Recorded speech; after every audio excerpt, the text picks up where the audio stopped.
Oke, daon nih. Assalamualaikum warahmatullahi wabarakatuh. Yang kami hormati Ibu Billy Parancika MPD, selaku dosen pengampu Bahasa Indonesia pada kali ini. Kami dari kelompok 4 kelas Manajemen 5D akan mempresentasikan materi yang berjudul kalimat dan kalimat efektif dalam penulisan. Sebelum masuk ke materinya, mohon izin perkenalkan nama anggota kelompok kami terlebih dahulu. Yang pertama ada saya sendiri, yaitu Vira Tania Rahmanisa. Saya Devita Tri Rahmawati. Saya Eva Yunizar. Saya Lita Zara Handayani. Saya Tri Wulandari.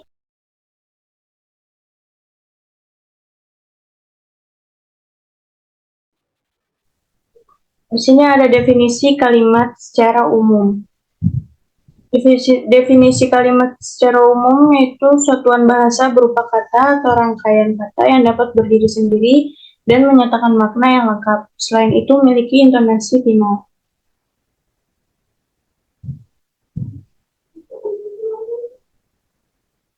Selanjutnya di sini ada jenis-jenis kalimat. Kalimat menurut jumlah klausa. Yang pertama itu ada kalimat tunggal, yaitu kalimat yang hanya memiliki satu pola kalimat.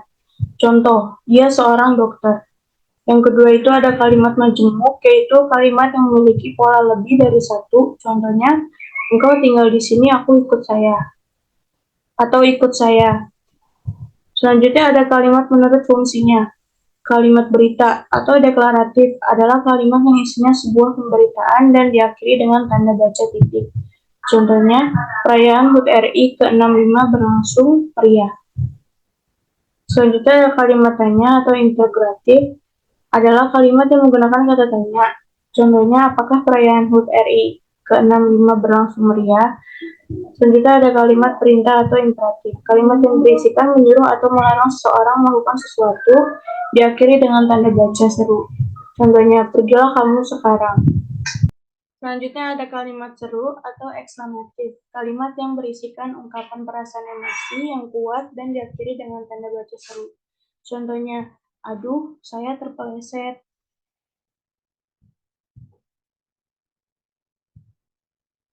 Selanjutnya di sini ada kalimat menurut kelengkapan unsur. Yang pertama itu ada kalimat tak lengkap atau kalimat minor. Contohnya, pembeli minta 1 kilo bu, penjualnya 35.000. Sambil menyerahkan barang, 35.000 merupakan bagian dari bentuk lengkap Anda harus membayar 35.000 rupiah. Yang kedua itu ada kalimat lengkap atau kalimat minor, yaitu kalimat yang lengkap unsur-unsur pembentuknya. Contoh, ayah membaca koran. Selanjutnya ada kalimat menurut susunan subjek predikat. Yang pertama itu ada kalimat inversi, yaitu unsur P mendahului S. Contohnya, matikan televisi itu. Kalimat versi yaitu unsur S mendahului P. Contoh, televisi itu dimatikan.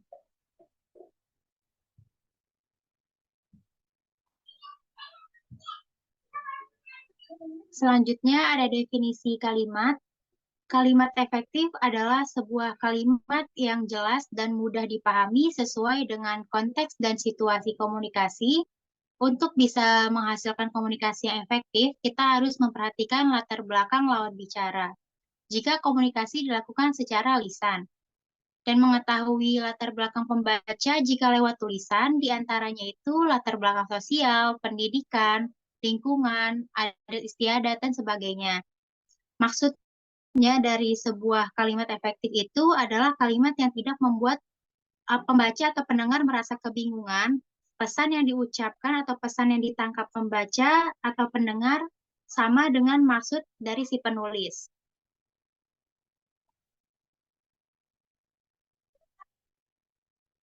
Selanjutnya ada syarat kalimat efektif.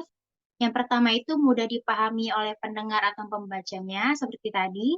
Yang kedua, tidak menimbulkan kesalahan dalam menafsirkan maksud sang penulis.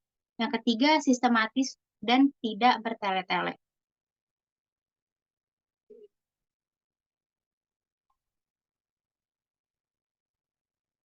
Ciri-ciri kalimat efektif, yang pertama, kalimat ini memakai diksi atau pemilihan kata yang tepat. Yang kedua, terdapat penekanan ide pokok kalimat. Yang ketiga, diwarnai dengan kehematan. Yang keempat, harus didasarkan pada pilihan kata yang baik.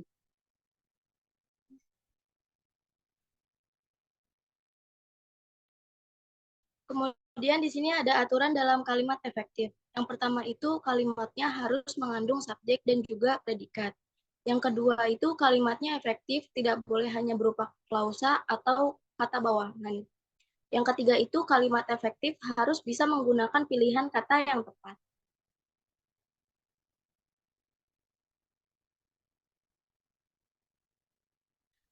Kemudian di sini ada hal yang harus diperhatikan dalam kalimat efektif.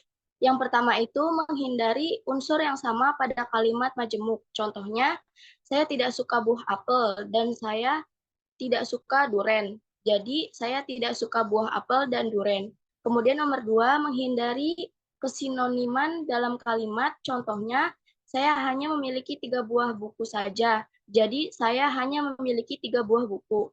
Kemudian yang nomor tiga itu menghindari penjamakan kata pada kata jamak. Contohnya, para mahasiswa-mahasiswa berunjuk rasa di depan gedung rektorat. Jadi, pada para mahasiswa berunjuk rasa di depan gedung rektorat.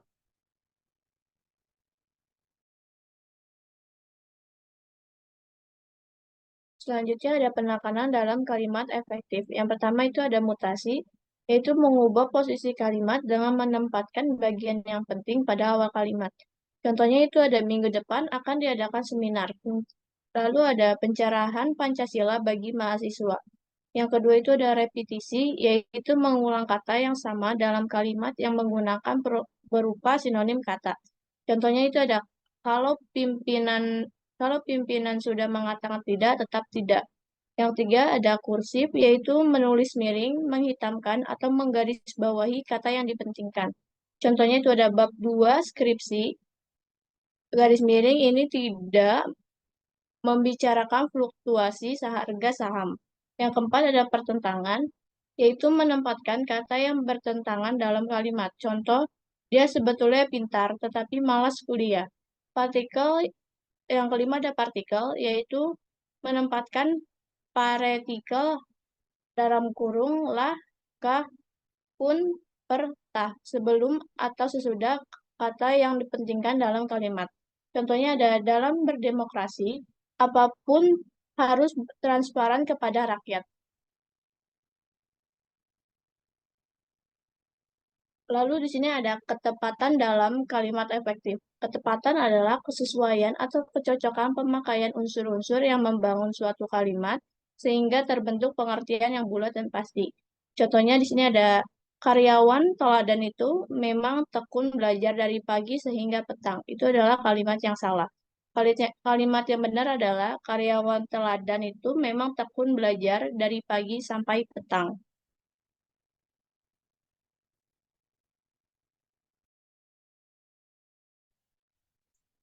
Oke, selanjutnya di sini ada ketegasan dalam kalimat efektif.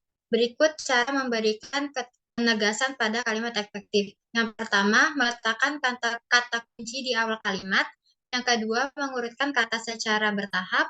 Yang tiga, melakukan pengulangan kata atau repetisi. Yang keempat, melakukan pertentangan terhadap ide yang ditonjolkan. Yang kelima, menggunakan partikel penekanan atau penegasan.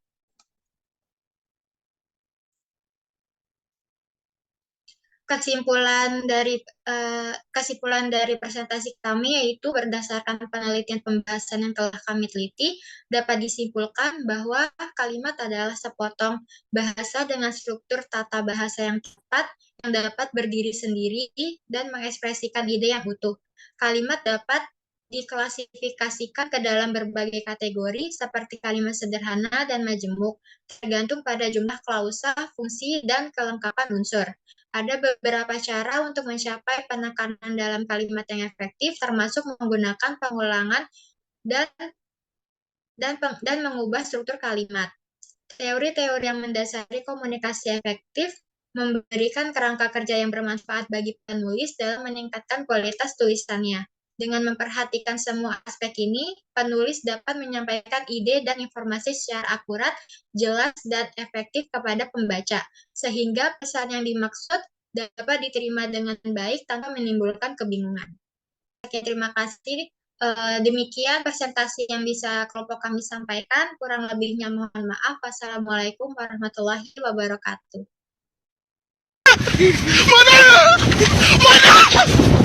Mana?